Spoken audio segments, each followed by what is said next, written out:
Welcome to the Deep Dive. We're the show that, well, dives deep into complex ideas, pulling insights from different sources just for you. That's us. And today, we're tackling something I think we've all bumped up against. You see an old rule, maybe a tradition, maybe just, something that seems totally random. What's your gut feeling? Yeah, do you jump to, this makes no sense, get rid of it?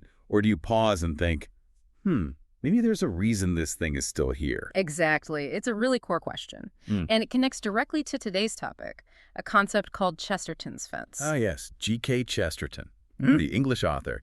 He came up with this idea, and it's a really useful way to think about change, tradition, and maybe respecting the folks who came before us. So let's paint the picture Chesterton used.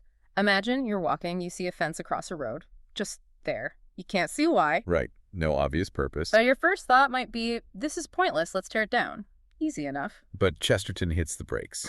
He says, basically, hold on. If you don't see the use of it, I'm certainly not letting you take it down. He actually says, go away and think. Yeah. Think about it. Then, only when you can come back and tell me why it was useful or why you understand its original purpose, then maybe I'll let you destroy it. It really shifts the burden, doesn't it? It puts the onus on the reformer. Totally. And that's what we're going to unpack today because, it sounds simple on the surface, right? Deceptively simple. But when you dig in, like we did with our sources, you find all these nuances, these arguments against it, and some really deep philosophical stuff tied up in it. So our mission today, explore this whole idea, look at it from different angles, including a pretty lively online debate we found. We want you to get a real sense of this powerful concept. Okay, let's get into the core idea first. Understanding why the fence is there. Chesterton was really clear on that. He was. He said, look, a fence or, any rule or custom, it did not grow there. Right. It wasn't put up by somnambulists, sleepwalkers, or escaped lunatics. Yeah. Someone at some point actually decided, hey, this would be a good thing for somebody. They had a reason. And the smart reformer, the intelligent type, as Chesterton put it, they know they have to figure out that reason first. Before you can judge if the reason was sound or if it even applies anymore, you've got to know what it was. It's about getting past the surface reaction. Absolutely. And he made this distinction, didn't he, between reforming and deforming. Yes, that's key. Reforming is careful. It's slow, detailed, trying to improve things, maybe even bring them back to how they were supposed to be. Whereas deforming is just smash and grab. Yeah. Rushed, destructive. Exactly. And the fence idea. It encourages reform, thoughtful change. And a big part of why you need that thoughtful approach is to avoid, the law of unintended consequences. Oh, definitely. That looms large here. I found this example in the sources. It really stuck with me. An open gate on an Australian cattle farm. Yeah. Your first thought might be, better close that gate, keep the cattle safe.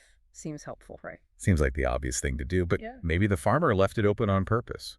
Exactly. Maybe it leads to the only water source, so your good intention of closing the gate could actually be disastrous, cutting off their water. Yeah. Putting the cattle on, as the source said, the road to hell. It's a stark reminder, makes you pause about jumping to conclusions. What about a more modern setting?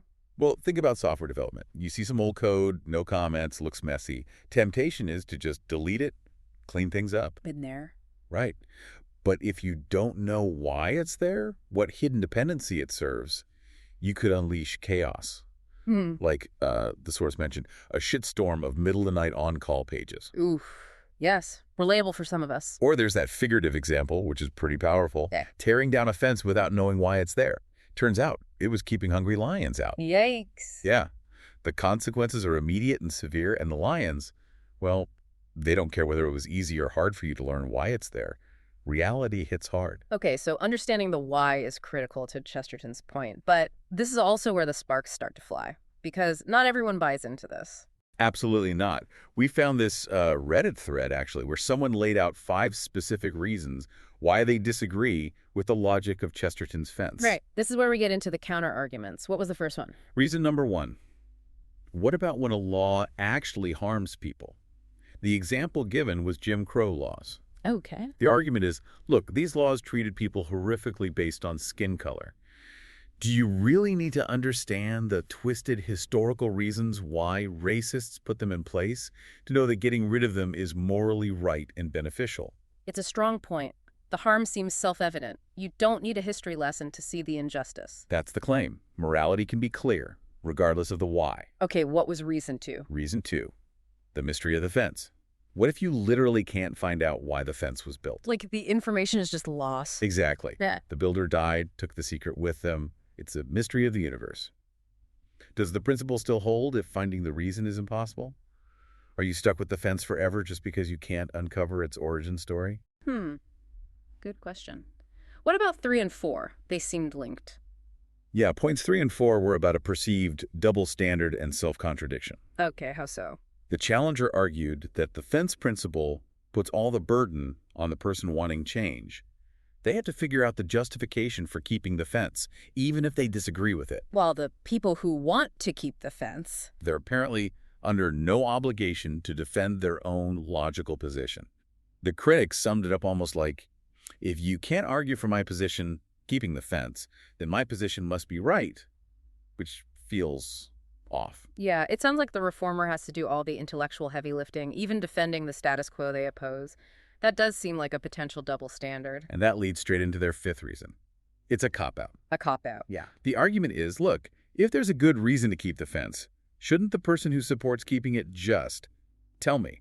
Why make the reformer rack his brains trying to figure out a good argument in favor of a logical position he does not even agree with? It feels like a rigged game. Like, head Steve wins, tails Ralph loses, as the source put it. The burden is entirely one-sided. These are definitely serious challenges. They point out potential flaws or at least tricky aspects of applying the principle universally. But of course, the discussion didn't end there. Many people, both on that thread and in other sources we looked at, pushed back, offering nuances and defenses. Right. A key point that came up again and again is that Chesterton's fence isn't supposed to be an ironclad rule, like gravity or something. Or like a guideline. Exactly. A helpful guideline, a rule of thumb. It's about encouraging careful thought, carefully and rationally, considering the purpose and benefit before you make a change based on a short-sighted knee-jerk reaction. So it's less never change and more think before you change. Precisely. And there's value in knowing the why, even if you ultimately decide the thing is bad. Take the Jim Crow example again. Understanding that those laws came from entrenched racism, knowing the history, that can actually be useful to help you fight against it more effectively. You understand the roots of the problem you're trying to fix. That makes sense. It helps ensure the solution actually addresses the core issue, like that example about the public school salary structure. Oh, yeah, the single salary structure. Fascinating bit of history there. It wasn't just about pay scales. It was originally designed specifically to stop districts from paying women less than men for the same job. So if you just ripped it out thinking, let's have variable pay based on merit, without knowing that history, you might inadvertently reopen the door to the very discrimination it was meant to prevent. Exactly. Understanding the why helps you reform smartly, preserving the original good intention while fixing other issues. And this ties back to that burden of proof idea. The sources argue it's just common sense that the person proposing a change should justify it. Right. It typically behooves the person requesting the change to do the research. Think about environmental regulations. We used to just dump stuff anywhere. True. Now, before you build something or change a process, you often need an impact study. You need to show you've thought about the consequences. It prevents doing no research whatsoever. It avoids repeating old mistakes because we didn't bother to look. And another really critical point defenders make. Basically, all laws harm someone. How do you mean? Well, any rule restricts somebody's freedom in some way, right? Speed limits harm people who want to drive fast.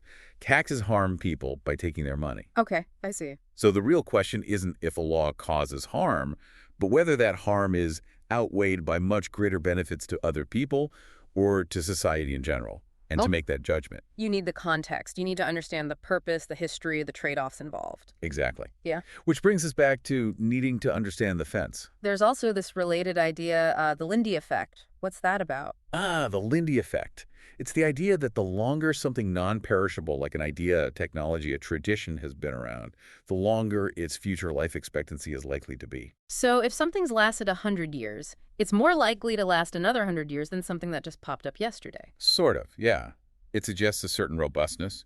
It survived challenges. It's proven useful or resilient in some way. Chesterton's fence taps into that it encourages respect for things that have endured, suggesting every year that passes without extinction doubles the additional life expectancy. Maybe it lasted for a good reason. Okay, so stepping away from pure theory, how does this actually play out, say, in a workplace? Oh, it's hugely relevant there. Yeah. Our sources pointed out it promotes critical thinking. Instead of just complaining about, say, weekly team meeting. Everyone's favorite target. Right. Instead of just saying, let's scrap them, the fence principle encourages you to ask, okay, why do we have these? What purpose were they meant to serve? And maybe you find out they were crucial for team cohesion or for catching small issues before they became big ones. Exactly. And then maybe you don't eliminate them, you modify them to achieve that original purpose more effectively. Make them shorter, more focused, whatever. I can actually think of a time. Yeah. Yeah, at an old job, we had this clunky reporting process. Everyone hated it, wanted it gone. Mm-hmm. But when we finally dug into why it was set up that way, like years ago, turned out it captured this one specific piece of data that was absolutely critical for compliance. Saved us huge headaches later. It wasn't efficient, but ditching it without understanding would have been worse. That's a perfect example. Yeah. It also encourages cultural humility, respecting that maybe the way things are done now, even if imperfect, had a reason. Fosters better discussions. But there's a downside risk too, right? Sticking with the old ways too much. For sure. Strict adherence could lead to analysis paralysis. Yeah. You spend so long trying to understand the fence, you never get around to fixing the problems, or you just end up overvaluing outdated practices. So what's the balance? The sources suggest things like fostering open discussions, maybe having dedicated change assessment groups that weigh the original purpose against current needs. Does it still do the job? Right? Or is it time for it to go? It's about informed decisions. So moving beyond just the fence itself, Chesterton had this whole deeper philosophy about change, meaning tradition. Absolutely. This wasn't just about practical rules for him. It went much deeper. Like his lamppost metaphor. That one's interesting. Yeah, the lamppost. He pointed out that it's actually pretty easy to abolish, destroy, or demolish things. Tearing down is simple. But the hard part. The real challenge is agreeing on what, if anything, to put in its place. If you tear down the outdated gas lamp without understanding why light was needed there in the first place. You end up arguing in the dark. Exactly. You're negotiating in darkness with no shared understanding or goal. It's chaos. And this connects to what he saw as a really profound issue of our time, right? A crisis of meaning. Yes. This is, I think, the key insight from digging deeper into Chesterton. He saw all these debates about fences, about change, about tradition as symptoms of a deeper problem he literally called sin. That's the strong word. It is. He had this line, "We have sinned and grown old, and our Father is younger than we." He felt we'd lost our way, and this loss manifested in the breakdown of three fundamental ways we understand reality. Okay, what are those three? First, the nomological order.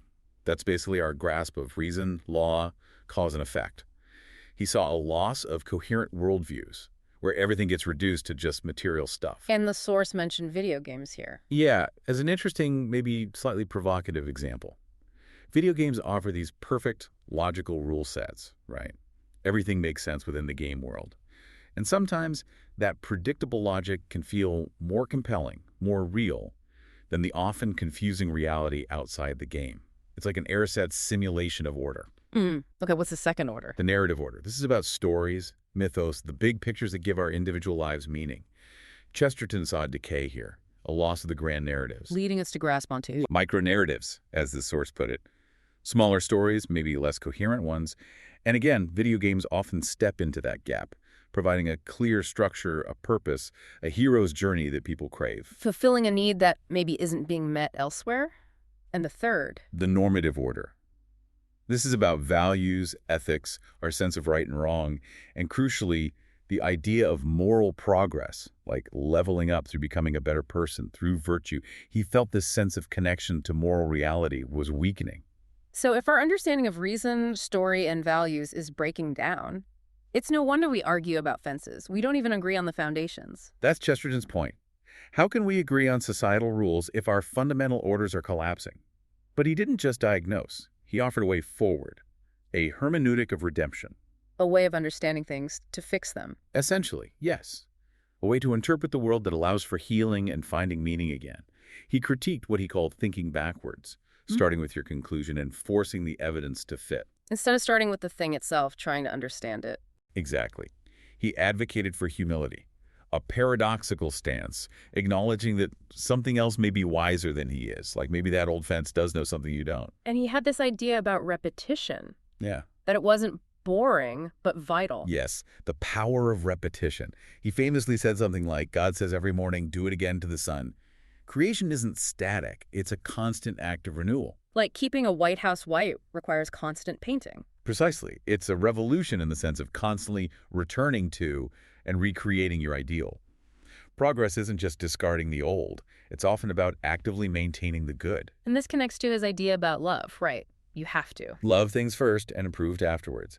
Ground your reforms in appreciation, even for flawed things. Understand and value what is before you try to change it. It's a different starting point for debate. That feels important. And he also distinguished between culture and civilization. A crucial distinction for him. Culture was organic, local, personal, like tending your own garden, intimate. While civilization Was purely public, maybe a bit impersonal, a little homeless. It leads to big, rigid systems, rules, routines, and paradoxically, he thought real individuality and liberty were often found inside the small cultural space of the home, not out in the big civilized world. Mass civilization could actually crush true culture. make everything the same. Yeah. And ultimately, for Chesterton, the deepest fixes, the way out of the meaning crisis, required something more, an incarnational logic. Meaning, Meaning sometimes the answer has to come from outside the system, like an author stepping into his own messy play to sort it out, an example he actually used. It suggests that true solutions might require something transcendent, something beyond just human cleverness rearranging the broken pieces we might need to look up, not just around. wow. Okay, so we've covered a lot of ground, from a simple fence to, well, the meaning of life, almost. Chesterton takes you there. He does. So just to recap, Chesterton's fence isn't some rigid command, never change anything. It's more like a profound nudge. An invitation to wisdom, really. Pause, ask questions, understand the hidden reasons behind things, traditions, rules, problems before you act. Engage that debate between tradition and change with real thought.